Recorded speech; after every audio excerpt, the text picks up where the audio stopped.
आप किस मुंह से आतंकवाद की बात करते हैं, और वो भी 26/11 की।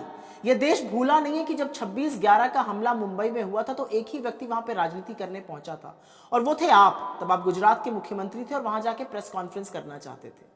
26/11 के दौरान एक एक आतंकी को चुन चुन कर मारा गया था, और जो पकड़े गए थे उनको फांसी के फंदे से लटकाया गया।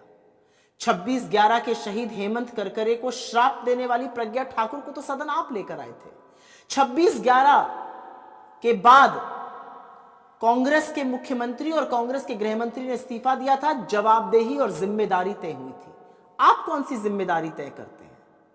असलियत यह है कि 26/11 के बाद पाकिस्तान को आतंकी मुल्क घोषित करके अलग थलग छोड़ दिया गया था। आपकी तरह गलबैयां नहीं की जा रही थी।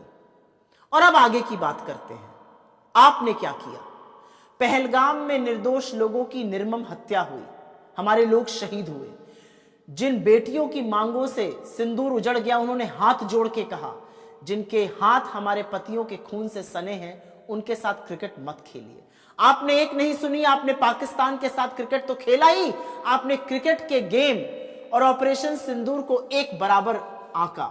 आपको क्या लगता है, क्रिकेट खेलकर मोटी कमाई करने वाले लोग और सैन्य कार्रवाई करने वाला सैनिक जो अपनी की हथेली पर अपनी जान लेकर चलता है, वो एक बराबर है? आप तो वही है ना जिसने एक बनिया को एक सैनिक से ज्यादा शूरवीर बताया था। आप तो इस बात का जवाब दीजिए कि पहलगाम के आतंकी हमले के बाद पाकिस्तान को अलग थलग करने के बजाय पाकिस्तान का जो नरसंहार करने वाला आसिम मुनीर है, वो आपके दोस्त डोनाल्ड ट्रंप के साथ बैठकर दावतें क्यों उड़ा रहा है? आप तो इस बात का जवाब दीजिए कि आपने किसके दबाव में सीज फायर किया। जब हमारी सेना के हाथ में पाकिस्तान की गर्दन थी, आपने सैन्य कार्रवाई क्यों रोकी? आपने सीज फायर क्यों किया? आपने सेना के हाथ क्यों बांधे और कहा कि सिर्फ आतंकी हमलों पर हमला होगा, आतंकी जो ठिकाने थे उन पर हमला होगा? आज आप इस बात का जवाब दीजिए कि बजाय पहलगाम जाने के आप बिहार जाकर भाषण क्यों दे रहे थे? आप इस बात का जवाब दीजिए कि बजाय पुंछ जाने के आप हैदराबाद और मुंबई में सिनेस्तारों के साथ हंसी ठिठोली क्यों कर रहे थे? आप तो आज इस बात का भी जवाब दीजिए कि पुलवामा में 40 जांबाजों की शहादत के बाद आप कॉर्बेट में शूटिंग क्यों करते रहे?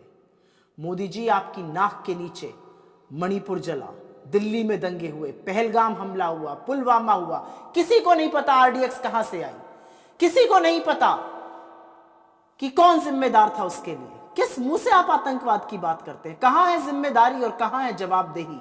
जब इन बातों का जवाब दीजिएगा तब आतंकवाद पर बात करिएगा। आतंकवाद पर भोंडी टिप्पणी करना छोड़ दीजिए, और इसलिए छोड़ दीजिए क्योंकि आप राष्ट्रभक्ति और आतंकवाद ने जो इस देश के साथ किया है वो कभी समझ ही नहीं सकते।